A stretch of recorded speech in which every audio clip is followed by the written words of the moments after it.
Terakhir kita membahas di dalam masalah arkanul iman, rukun-rukun iman.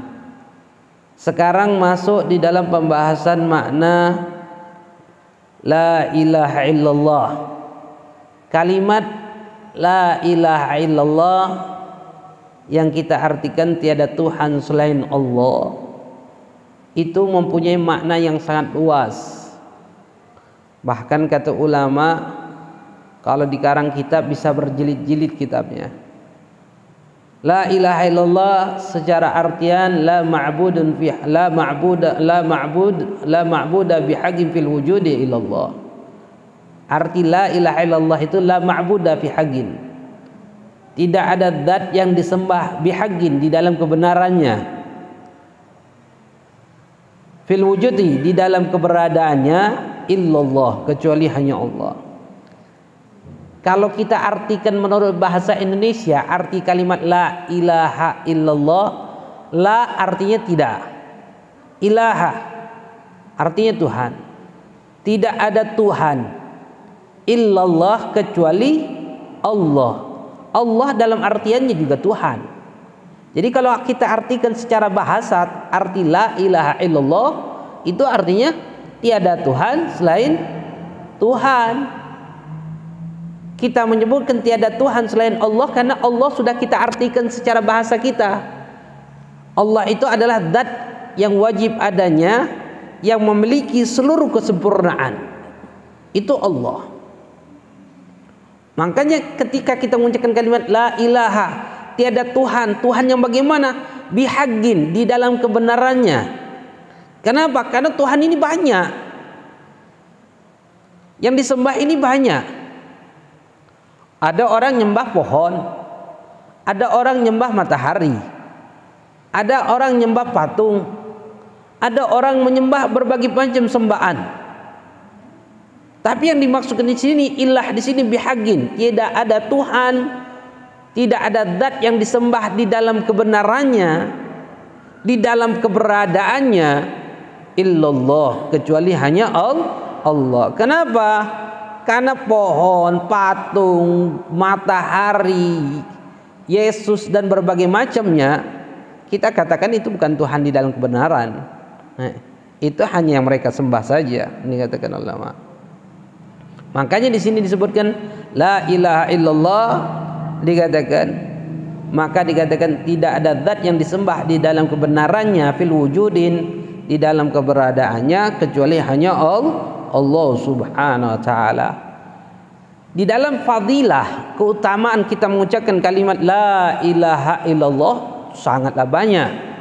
Bahkan dikatakan afdhalu dzikri, paling afdalnya zikir itu kalimat la ilaha illallah. Bahkan juga dalam satu riwayat Rasulullah sallallahu alaihi wasallam mengatakan afdhal ma qultu ana wa nabiyyuna min qabli la ilaha illallah. Paling afdal, paling utama ucapan yang diucapkan oleh aku dan nabi-nabi sebelum diriku adalah kalimat la ilaha illallah. Bahkan dalam satu riwayat hadis Rasulullah sallallahu alaihi wasallam mengatakan, man qala la ilaha illallah thalatha marrati fi yawmihi kanat law kafaratan likulli dhanbin asaba fi dzalikal yaum. Barang siapa yang mengucapkan kalimat la ilaha illallah sebanyak 3 kali saja, la ilaha illallah sebanyak 3 kali saja, fi yaumihi, pada harinya tersebut, kana lahu kafarah likulli dzambin asabahu, maka itu akan menjadi penghapus, pelebur dosa yang dia lakukan pada hari tersebut, fi dzalikal yaum. Masya Allah, kita ucapkan kalimat la ilaha illallah saja luar biasa, 3 kali menjadi pelebur dosa kita. Keutamaan di dalam kalimat la ilaha illallah. Bahkan Ka'bul Akhbar radhiyallahu anhu, Ka'bul Akhbar ini adalah tabi'in. Beliau ini hidup di zaman Nabi, masuk Islam di zaman Nabi, tapi tidak ketemu Nabi. Asalnya adalah orang Yahudi, ahli kitab yang sangat ahli di dalam kitabnya. Ketika beliau masuk Islam, lalu bertemu dengan zaman sahabat Sayyidina Abu Bakar dan Sayyidina Umar, beliau belajar dengan para sahabat tersebut. dan menjadi orang yang sangat alim pada masanya. Beliau katakan apa? Ahullahu ta'ala ila Musa fi Taurat laula man yaqul la ilaha illallah la salatu jahannam ala ahli dunya. Beliau katakan apa? Diriwayatkan wahyu dari Allah kepada Nabi Allah Musa di dalam kitab Taurat. Kata Nabi Allah Musa, firman Allah Subhanahu wa taala menyatakan dalam kitab Taurat tersebut, laula man yaqul, kalau bukan jika ada orang yang berkata la ilaha illallah di dalam kehidupan dunia ini, la salatu jahannam ahla ahli dunya, kata Allah, maka aku akan timpakan neraka jahanam untuk penduduk ahli dunia ini. Masya Allah. Karena berkah orang yang mengucapkan kalimat la ilaha illallah, Allah tidak tumpahkan neraka jahanam kepada penduduk dunia. Ini katakan. Dan juga dikatakan oleh ulama afdhalul asya iman. Qala Suhaimi rahimahullah, paling afdalnya sesuatu itu daripada keimanan. Wa huwa qalbi, yaitu di dalam hati kita. Wa afdal kalam kalamullah, paling afdalnya ucapan adalah ucapannya Allah Subhanahu wa taala, firman-Nya Allah. Wa afdaluhul Quran, yang paling afdalnya adalah Al-Quran. Wa afdal kalam ba'dahu, dan setelah daripada Al-Quran, daripada setelah firman Allah, kalimat yang paling afdal adalah kalimat la ilaha illallah. Katakan Allah. Makanya kita dianjurkan untuk memperbanyak mengucapkan kalimat la ilaha illallah. Bahkan dalam suatu riwayat, jika kita membaca kalimat la ilaha illallah sebanyak 70.000 kali, sebanyak 70.000 kali, ini katakan.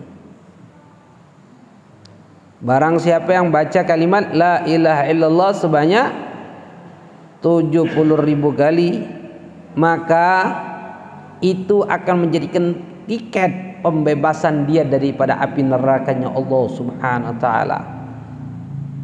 Bahasanya berapa? 70.000 kali. Enggak harus bacanya sedudukan. Kalau bacanya sehari saja kita dapat 10.000, mengatakan, maka 70 hari dapat 70, dapat 7 hari dapat 70.000. Berat enggak? Enggak. La ilaha illallah, la ilaha illallah, la ilaha illallah, la ilaha illallah, la ilaha illallah, la ilaha illallah.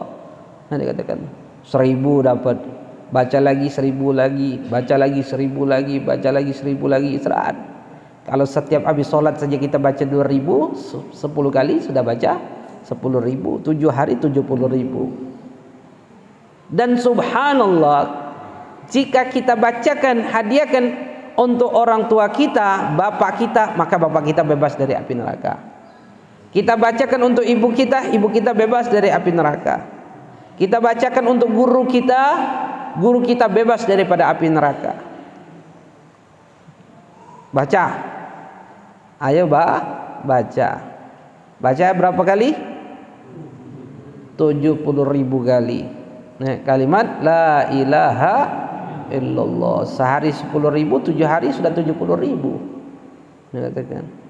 Lumayan menjadi tiket kita membebaskan daripada api nerakanya Allah Subhanahu wa taala. Bahkan dikatakan oleh Rasulullah sallallahu alaihi wasallam,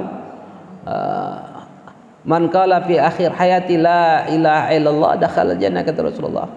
Orang yang di akhir hidupnya mengucapkan kalimat la ilaha illallah, dia akan masuk surga. Ini katakan. Dulu diceritakan ada seorang ulama hadis yang hadisnya hafalnya 10.000 hadis, muhadditsin, dengan sanad-sanadnya. Lalu para ulama lain mendengarkan kabar ulama hadis tersebut dalam keadaan sakit, mendekati syakaratul maut. Maka mereka ini berkata satu sama lain, ayo kita ziarah Ayo kita talqinkan beliau untuk mengucapkan kalimat la ilaha illallah. Maka mereka sepakat datang kepada ulama tersebut. Setelah sampai kepada ulama tersebut, mereka ini serba kesulitan untuk mengucapkan, mentalkinkan ulama tersebut dengan kalimat la ilaha illallah karena segan. Karena apa? Karena beliau ini adalah orang yang sangat alim, yang sangat luar biasa, sehingga ketika ulama itu untuk mentalkinkan beliau rasanya kurang pantas dan mereka merasakan segan.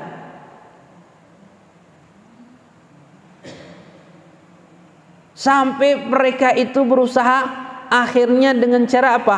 Membaca hadis tersebut. Membaca hadis tersebut. Mereka riwayatkan dari fulan bin fulan, dari fulan, dari fulan, dari fulan. Qala Rasulullah sallallahu alaihi wasallam. Qala Rasulullah sallallahu alaihi wasallam, afdal man qala fi akhir hayati la ilaha illallah dakhala jannah. Tapi ketika mereka ingin mengucapkan hadis tersebut, mereka ketakutan luar biasa di hadapan ulama hadis yang hebahnya luar biasa, sehingga mereka tidak mampu untuk melanjutkan hadis tersebut. Maka ulama hadis tersebut ketika mendengarkan hadis itu tidak mampu mereka lanjutkan. Yang tadinya dalam keadaan syakaratul maut, ingin meninggal dunia, langsung pada saat itu sadar, duduk, lalu melanjutkan hadis tersebut, mengucapkan kalimat man qala la ilaha illallah, man fi akhir hayati qala la ilaha illallah. Lalu ulama hadis itu meninggal dunia. Lalu para sahabat yang pada saat itu hadir, para ulama itu melanjutkan hadis tersebut, dakhalal jannah, masuk surga. Masya Allah. Ini pernah terjadi dengan seorang ulama yang luar biasa yang bernama Al-Habib Muhammad bin Alwi bin Abdullah bin Idrus bin Syahab. Pernah dalam riwayat beliau lagi ceramah hall di Habib Abdullah bin Husain bin Thohir. Ketika acara beliau Habib Abdullah bin Husain bin Thohir, beliau diminta untuk mengisi ceramah. Setelah memberikan nasihat yang panjang luar biasa, lalu beliau mengakhir kalimat tersebut, ceramah tersebut, beliau mengucapkan kalimat apa? Mengeluarkan satu hadis yang diriwayatkan dari Rasulullah SAW. Beliau katakan apa? Man fi akhir hayati qala la ilaha illallah. Lalu beliau terduduk menundukkan kepala beliau, maka yang hadir pada saat itu melanjutkan hadis itu mengatakan dakhalal jannah, masuk surga. Orang yang di akhir hidupnya mengucapkan kalimat la ilaha illallah, lalu beliau berhenti, yang hadir pada saat itu mengucapkan dakhalal jannah, masuk surga. Pada detik itu pun juga beliau meninggal dunia. Masya Allah. Kita dengarkan berapa banyak di media sosial ada seorang ulama lagi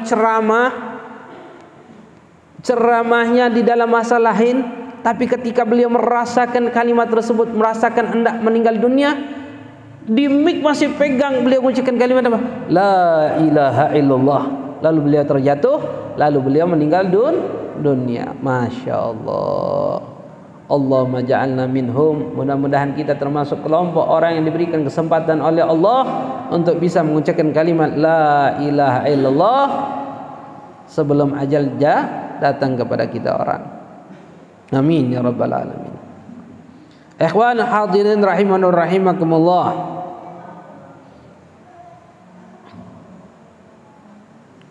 Melanjutkan di dalam membahas pembahasan kitab Safinatun Najah. Dalam kitab Safinatun Najah yang akan kita bahas sekarang ini adalah menerangkan tentang tanda-tanda alamatul bulugh, tanda-tanda orang baligh. Ini baru masuk di dalam pembahasan fikihnya kita orang. Dalam pembahasan sekarang ini beliau menjelaskan, mu'alif pengarang kita menjelaskan tentang tanda-tanda orang-orang yang dikatakan baligh, alamatul bulugh, tanda-tanda orang yang dikatakan baligh. Definisi baligh, orang yang dikategorikan baligh itu adalah usul ila had taklif, sampainya seseorang pada batasan taklif, siap menerima beban dalam syariat. Itu baligh yang dikatakan. Arti baligh itu jika dia sampai pada batasan menerima beban dalam syariat, itu yang dikatakan baligh, dikatakan. Dengan syarat berakal, artinya baligh itu dia menerima beban dalam syariat. Kalau belum baligh, dia belum menerima beban dalam syariat. Artinya jika anak kecil mabuk, berlaku belum hukum dosa bagi mereka? Belum.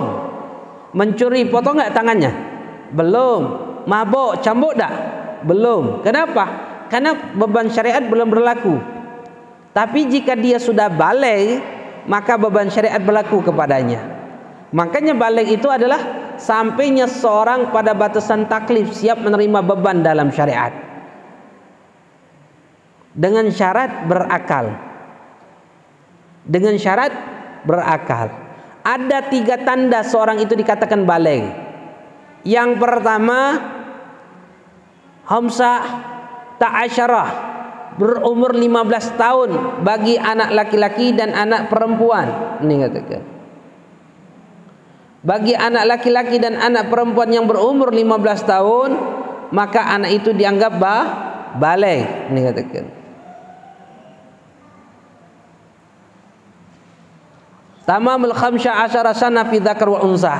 Sempurna 15 tahun bagi anak laki-laki dan anak perempuan. Itu di tahun Hijriyah, bukan di tahun Masehi. Artinya jika sempurna anak laki-laki ataupun anak perempuan berumur 15 tahun, maka anak itu dianggap baligh dengan syarat berakal. Jika ada orang dari kecil, dari belum baligh, dia sudah keterbelakangan, sampai dia baligh, sampai umurnya 20 tahun tetap masih dalam keadaan terbelakangan, maka anak itu tidak dianggap baligh. Anak itu tidak dianggap baligh, tapi dianggap dewasa saja. Kenapa? Karena syariat tidak berlaku kepadanya. Syariat tidak berlaku kepadanya, tapi tetap dia dianggap dewasa. Dia tidak diwajibkan sholat, dia tidak diwajibkan puasa dan berbagai macam. Jikalaupun dia melakukan perbuatan maksiat, tidak itu dianggap suatu maksiat. Jika dia mabuk, buka aurat, maka tidak berlaku hukum syariat kepadanya. Makanya kata ulama, baligh itu beda dengan dewasa. Kalau baligh sudah pasti dewasa, kalau dewasa belum tentu baligh. Ini katakan. Dewasa banyak, belum tentu baligh. Ini katakan. Karena syarat baligh itu harus berakal. Itu yang pertama. Ini katakan. Lalu yang kedua, ihtilam fi dzakar wa untha litisisinin. Yaitu apa? Mimpi junub, keluarnya mani bagi anak laki-laki ataupun anak perempuan yang berumur 9 tahun ke atas. Keluarnya mani, baik itu dengan mimpi ataupun selain mimpi, baik itu masturbasi ataupun onani dan berbagai macamnya. Jika anak itu berumur 9 tahun ke atas, anak laki-laki dan anak perempuan, jika dia mengeluarkan mani, maka anak itu dianggap baligh. Ini katakan. Syaratnya umur 9 tahun ke atas. Ini katakan. Lalu yang ketiga adalah haid fil untha litis'i sinin, yaitu keluar darah haid bagi anak perempuan umur 9 tahun ke atas. Pak, Bu, haid itu adalah definisinya damu jibillah yakhruju min aqsar rahimil mar'ah ala sabilis sihah fi awqatil makhsusah.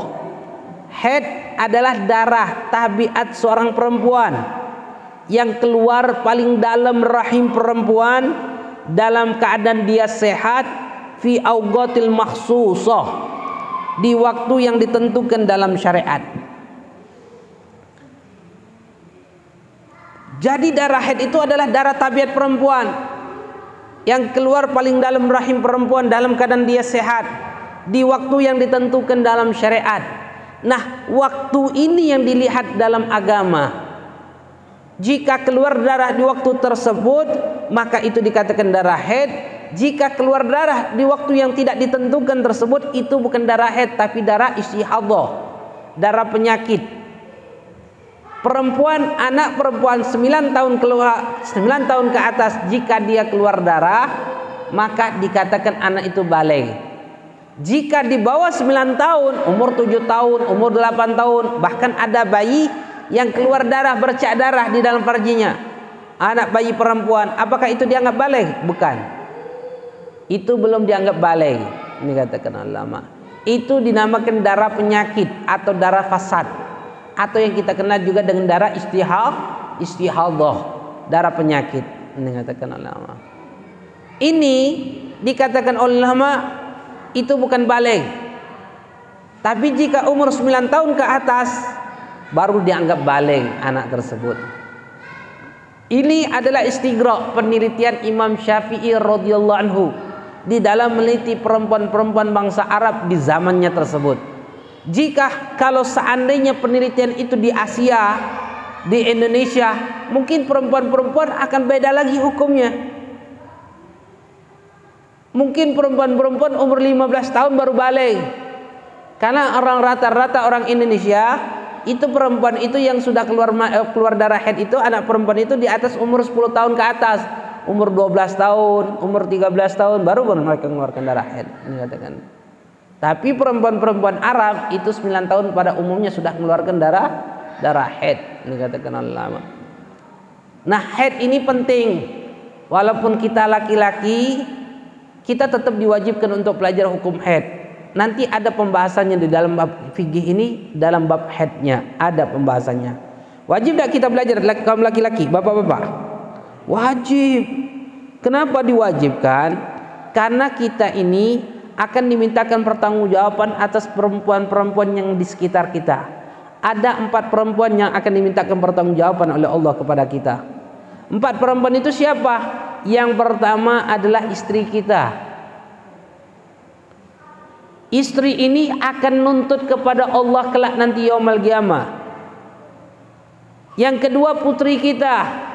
2 orang ini, istri dan anak, adalah orang yang pertama kali yang akan menuntut kita sebelum orang lain nuntut kita.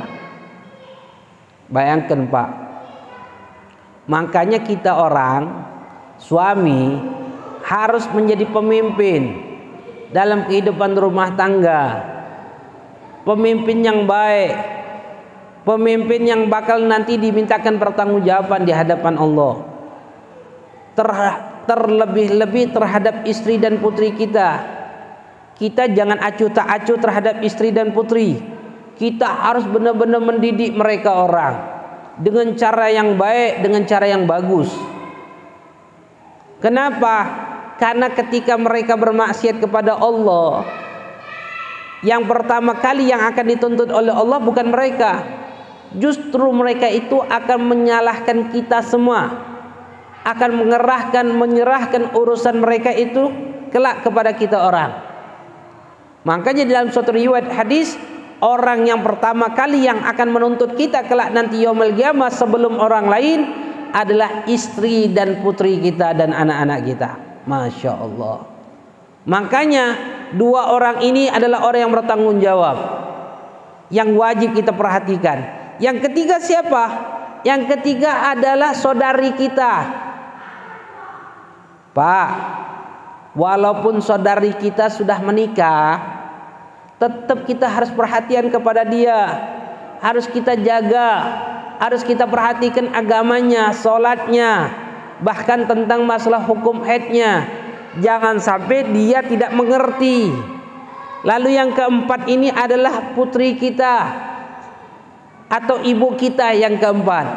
Walaupun ibu kita, dia adalah orang tua kita, tetap kita sebagai anak laki-laki harus bertanggung jawab untuk menjaga ibu kita.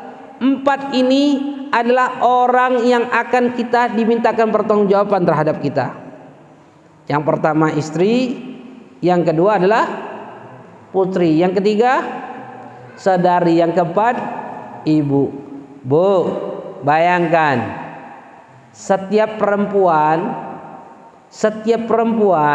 satu perempuan itu dia bertanggung jawab atas 4 laki-laki. 4 laki-laki akan bertanggung jawab atas satu perempuan. Jenengan itu sendirian ditanggung oleh 4 laki-laki di hadapan Allah nantinya. Kita satu laki-laki menanggung 4 perempuan.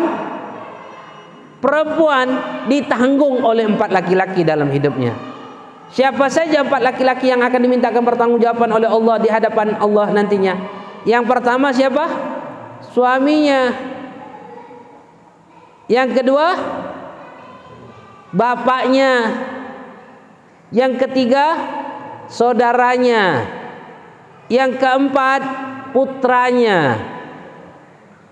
Makanya satu laki-laki dilindungi 4 perempuan, maka 4 perempuan ini, satu laki-laki melindungi 4 perempuan, dan satu perempuan itu dilindungi oleh 4 laki-laki.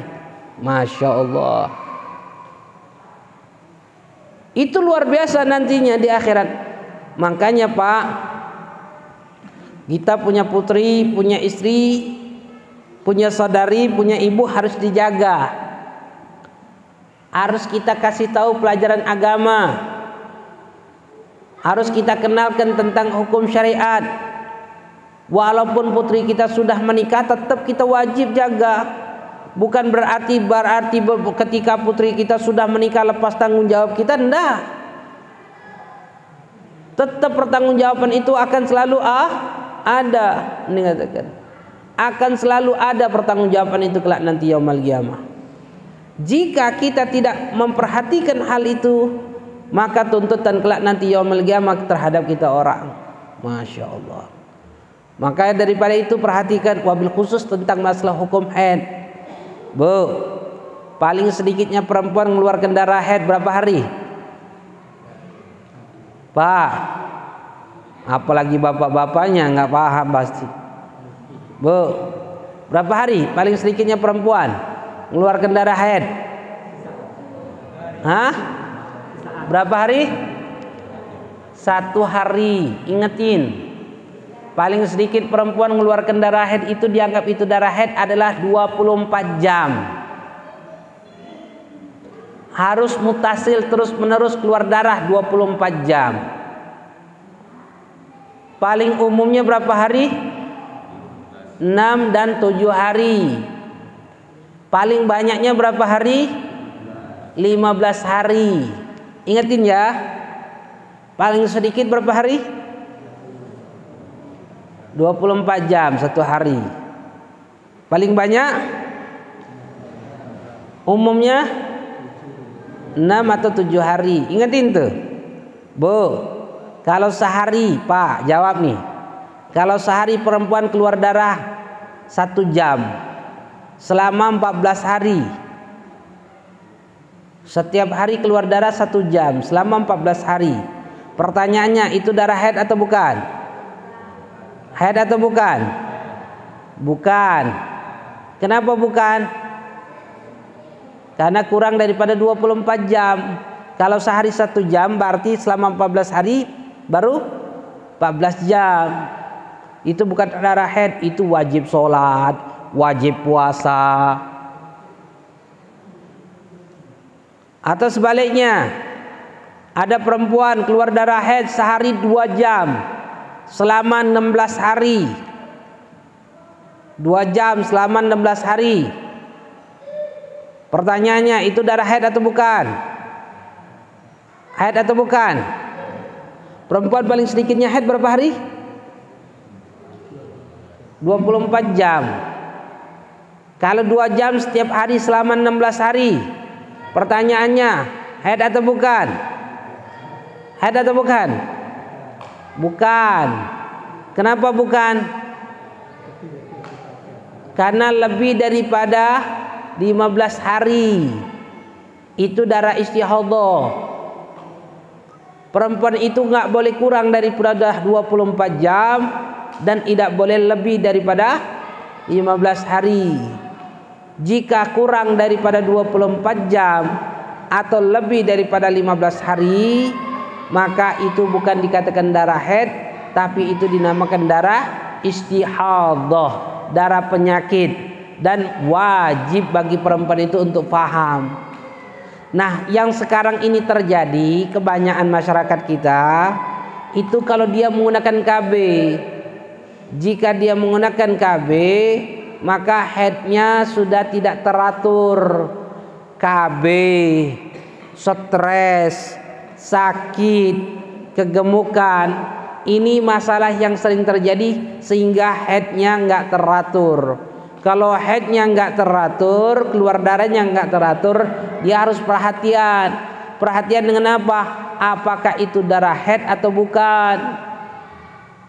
Contoh, terkadang perempuan itu 5 hari keluar darah, lalu berhenti 5 hari, setelah 5 hari keluar lagi darah 7 hari. Haid bukan itu?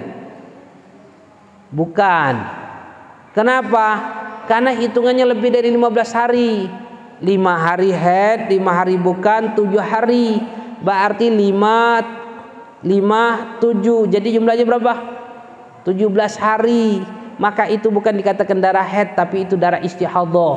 Nah, pada saat itu dia harus paham itu wajib sholat atau tidak. Jika dia itu darah haid, maka haram bagi perempuan itu sholat. Jika itu darah istihadhah, maka wajib bagi mereka untuk sholat. Pertanyaannya, Pak, Bu, paham nggak tentang istihadhah? Paham nggak? Nggak paham.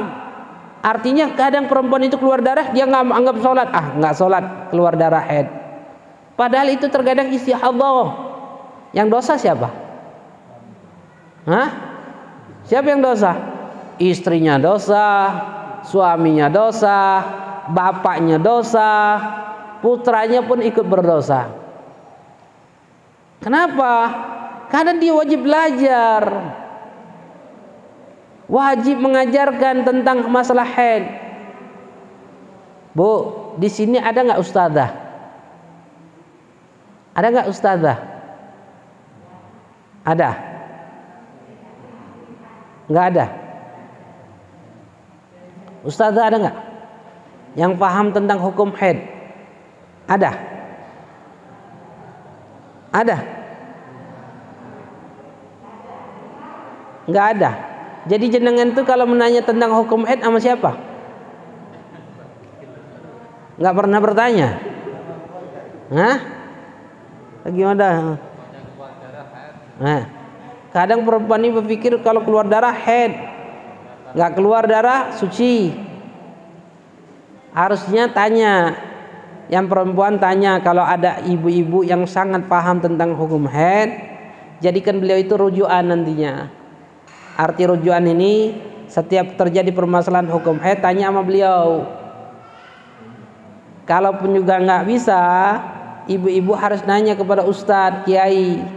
Suruh bapaknya, kalau malu untuk tanya langsung, suruh bapaknya. Ini katakan. Suruh suaminya, suruh putranya, suruh saudaranya untuk bertanya tentang masalah hukum haid. Jangan malu. Jangan malu. Karena itu mencakup tentang masalah sah atau tidaknya ibadah kita. Itu mencakup tentang haram atau wajibnya sholat kita. Jika itu darah haid, haram bagi kita untuk sholat. Jika itu darah istihadhah, wajib bagi kita untuk sholat. Jadi harus perhatian kita tentang masalah tersebut. Itu di dalam hukum haid. Makanya di sini kita pahami tanda-tanda orang balik itu ada 3. Yang pertama, 15 tahun bagi anak laki-laki dan perempuan. Yang kedua, keluarnya mani anak laki-laki dan perempuan umur 7 tahun umur 9 tahun ke atas. Yang ketiga, keluar darah haid bagi perempuan umur 9 tahun ke atas. Ini katakan. Jika ada tanda-tanda tersebut, maka kita dianggap balik, dewasa. Jika tidak ada tanda-tanda tersebut, maka kita tidak dianggap balik. Tapi Pak, Bu, wajib bagi orang tuanya, wali daripada anaknya, untuk memperhatikan tentang masalah solat dan seluruh hukum ibadah bagi anak-anak. Memang anak itu tidak wajib solat. Kapan diwajibkan? Kalau dia sudah balik baru hukumnya wajib. Tapi diwajibkan balinya untuk memerintahkan anak itu solat ketika anak itu umur 7 tahun. Makanya di sini dikatakan oleh ulama, wa'lam annahu yajibu ala abai wal ummahati ala sabili fardhi kifayah ta'limu auladihim tahara wa salah wa syara'i. Diwajibkan, ketahuilah, bagi bapak-bapaknya, bagi ibu-ibunya, wali daripada anak tersebut dengan hukum fardu kifayah, bukan fardu ain. Fardu kifayah mengajarkan anaknya untuk masalah ibadah, baik itu taharah, baik itu solat dan seluruh hukum-hukum syariat. Hukumnya wajib kifayah, fardu kifayah. Artinya apa? Jika anak itu umur 7 tahun, wajib bagi orang tuanya mengajarkan dan memerintahkan anak itu sholat. Makanya Rasulullah SAW mengatakan, wa'muru auladakum bis-shalah idza balaga sab'a wadribuhum idza tarka ba'dal asr. Rasulullah perintahkan anak-anak kalian untuk kalian sholat ketika umur 7 tahun. Artinya jika anak itu umur 7 tahun mulai perintah sholat, jangan dianggap remeh. Hukumnya adalah fardu kifayah. Arti fardu kifayah bagi wali tersebut, ini perintah hukumnya diwajibkan bagi bapaknya, ibunya, kakeknya, neneknya, mamangnya, bibiannya untuk memerintahkan sholat. Masuk waktu subuh, perintahkan sholat subuh. Bukan hanya perintah sholat subuh, ajarkan baca Fatihah, ajarkan menutup aurat. Jika tidak diajarkan, yang dosa siapa? Siapa yang dosa? Orang tuanya? Bukan, semuanya dosa. Semuanya dosa. Bapaknya, ibunya, kakeknya, neneknya, mamangannya, bibinya, semuanya dosa. Kenapa? Karena hukumnya fardu kifayah. Sholat subuh nggak diperintahkan masuk sholat subuh, nggak diperintahkan untuk sholat subuh, dosa semuanya. Bapaknya, ibunya, kakeknya, neneknya, mamangnya, bibinya, pamannya, bibinya, semuanya dosa. Min jihatil ab wal dari sebelah bapak dan sebelah ibu semuanya bertanggung jawab. Bayangkan Pak, Bu, perintah sholat itu semuanya untuk memerintahkan anak. Perhatian dengan sholat. Jika tidak ada yang perhatian tentang sholat ke mereka, semua yang berdosa itu semuanya. Masya Allah. Makanya sholat subuh perintahkan masuk sholat subuh. Sholat zuhur perintahkan sholat zuhur. Sholat asar perintahkan sholat asar. Maghrib perintahkan sholat maghrib. Isya perintahkan sholat isya. Yang perempuan perintahkan untuk pakai jilbab keluar rumah. Kapan umurnya? 7 tahun. Wajib kita mencegah jika dia melakukan keharaman. Yang laki-laki perintahkan menutup aurat. Mana batasan auratnya? Jangan dibiarkan dia pakai celana pendek lagi. Aurat laki-laki adalah pusat sampai lutut. Paham?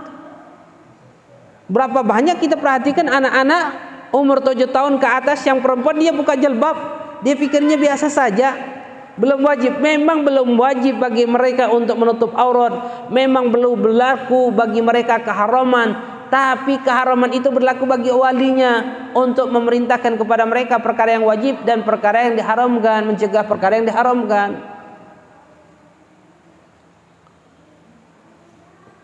Jangan dianggap remeh. Karena anak itu amanat. Bu, anak itu amanat enggak? Amanat. Ya Allah. Allah ceritakan dalam Al-Quranul Karim, orang memegang amanat itu berat. inna aradna amanata ila samawati wal ardi wa jibali fa abaina an yahmilnaha wa ashfaqna minha wa hamalal insan innahu kana zaluman jahula, kata Allah. Innal aradna, kata Allah, sesungguhnya kami sudah tawarkan amanat itu kepada langit, kepada bumi, kepada gunung-gunung yang kokoh. Fa abaina an yahmilnaha wa ashfaqna minha, mereka tolak menerima amanat, enggak mau, enggan, takut khianat memegang amanat itu. Wa hamalal insan, kita berlomba-lomba untuk memegang amanat. Innahu kana zaluman jahula, karena di dalam diri kita ada kezaliman, ada kebodohan, ada ketidakpahaman kita untuk memegang amanat. Makanya dari kita itu penting untuk kita perhatikan untuk memegang amanat. Jangan sampai kita tidak memegang amanat. Jangan sampai kita tidak memegang amanat. Pegang amanat. Pegang amanat. Anak adalah amanat. Kita nggak punya anak, pengen punya anak. Nggak punya istri, pengen punya istri. Nggak punya harta, pengen punya harta. Nggak punya kedudukan, pengen punya kedudukan. Nggak punya jabatan, kita lomba-lomba pengen jabatan, masang foto kita, ada, keluar duitin kita, pemilihan kades dan berbagai macamnya, berlomba.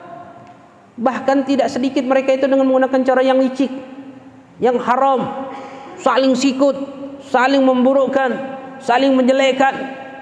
Masya Allah. Apa yang diinginkan oleh manusia ini? Kita orang berlomba-lomba pengen punya kedudukan. Kita ngurus anak saja susahnya bukan main. Mau nambahin amanat lagi, ngurus masyarakat.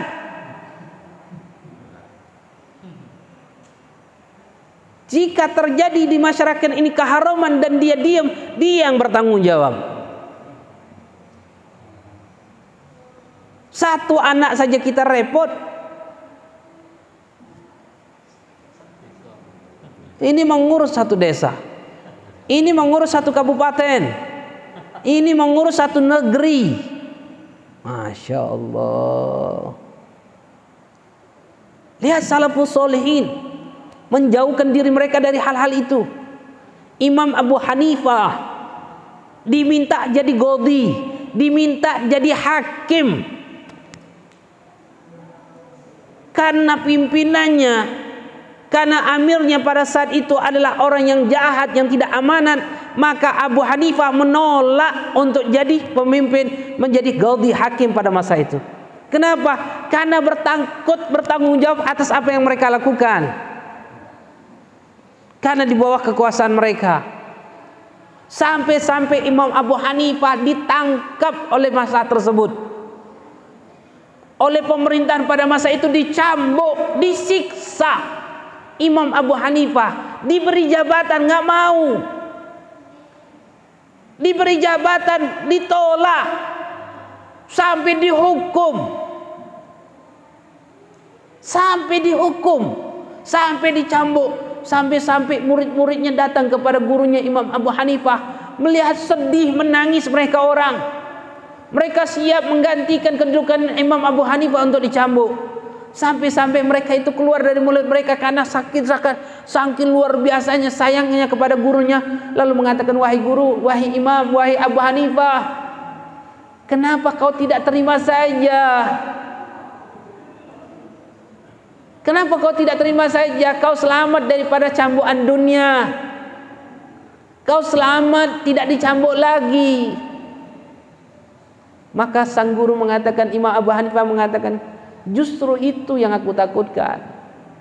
Justru itu yang aku takutkan.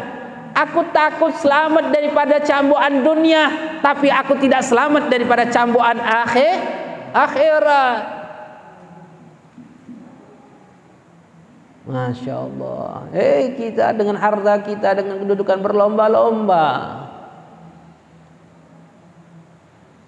Maka jika kita diberikan amanat tersebut, jika kita dijadikan kades, Jika kita dijadikan orang tua, jika diberikan harta, rumah, mobil, ingat semua apa yang Allah berikan kepada kita enggak gratis. Apa yang Allah berikan kepada kita itu enggak gratis. Artinya Allah akan memintakan pertanggungjawaban atas apa yang Allah berikan kepada kita semua. Begitu juga anak itu paling berat Pak, Bu. Masya Allah. Kita terjadi sesuatu kepada anak saja bukan main, kita orang risau, gelisah, susah hati kita orang. Masya Allah. Habib ngerasain, Habib punya anak, Habib ngerasa. Anak sakit saja langsung gelisahnya hati kita orang. Susah kita orang. Kebingungan kita orang. Bagaimana nanti yaumul qiyamah? Maka daripada itu ikhwan, perhatikan tentang anak-anak kita. Didik mereka orang. Jadi Allah itu titipkan anak itu untuk menjadikan dia menjadi anak yang soleh dan soleha. Mustahil kita mendapatkan anak yang soleh dan soleha kalau seandainya anak itu tanpa kita didik, tanpa adanya tarbiyah. Kenapa? Karena anak ini dilahirkan dalam keadaan suci. Dunia ini Pak, Bu, tidak ada orang yang dilahirkan dalam keadaan jahat. Tidak ada. Ada tidak? Ada nggak di dunia ini? Tidak ada satupun makhluk Allah yang dilahirkan dalam keadaan jahat. Tidak ada. Kenapa? Karena Rasulullah bilang anak itu dilahirkan dalam keadaan fitrah suci. Tergantung orang tuanya mau jadikan dia Yahudi, Nasrani ataupun Majusi, penyembah api. Artinya kita punya peranan penting untuk mendidik anak-anak kita orang. Makanya para ulama mengatakan cara yang tergampang untuk mendidik. Habib, gimana caranya supaya anak kita menjadi anak yang soleh dan solehah? Cara yang paling gampang untuk menjadikan anaknya menjadi anak yang soleh dan solehah adalah apa? Dengan menjadikan diri kita menjadi yang soleh dan solehah terlebih dahulu. Jika orang tuanya menjadi soleh dan solehah, maka niscaya anaknya pun akan menjadi soleh dan solehah. Maka daripada itu ikhwanul hadirin rahimanur rahimakumullah, bapak-bapak, ibu-ibu, jaga, wabil khusus di zaman kita sekarang ini. Masya Allah, zaman kita sekarang ini anak-anak sekolahnya lewat online. Yang sekolah yang pinter orang tuanya, bukan bapak, bukan anaknya, bapak dan ibunya. Habib di kota di Palembang itu Masya Allah, SD sudah online, sudah gurunya enak, ngasih pelajaran ini, ngasih pelajaran itu. Si anak nggak bisa ngerjain, kecuali siapa yang ngerjain? Orang tuanya. Orang tuanya yang kerjain atas nama anaknya, difoto dikirim lewat internet. Yang pintar siapa? Orang tuanya. Yang mencari jawaban siapa? Orang tuanya. Anaknya nggak paham. Bahkan orang tuanya nggak paham ini jawaban di mana. Masya Allah. Yang sekolah masuk SD lagi siapa? Orang tua. Makanya kalau di zaman sekarang masukin anak-anak kita pondok pesantren sudah. Gimana caranya? Jangan diberikan kelonggaran anak-anak kita kecuali masuk pondok sudah. Karena pondok sekarang ini sudah benteng terakhir pendidikan umat Islam. Makanya kalau bisa bikin pondok sebanyak-banyaknya. Bikin lagi pondok, nggak apa-apa. Bagus bikin pondok itu. Biar anak-anak umat Islam masuk pondok, mereka mendapatkan pendidikan pondok. Ikhwanul hadirin rahimanur rahimakumullah. Mudah-mudahan sedikit dari pembahasan ini Allah jagakan anak-anak kita, putra-putri kita menjadi orang-orang yang saleh dan salehah, dan mudah-mudahan orang tua kita pun mendapatkan kedudukan tinggi di sisi Allah, diampuni dosa-dosanya karena lalainya tarbiyah pendidikan kepada kita orang. Amin ya rabbal alamin. Sebelum kita tutup, ada yang ingin ditanyakan?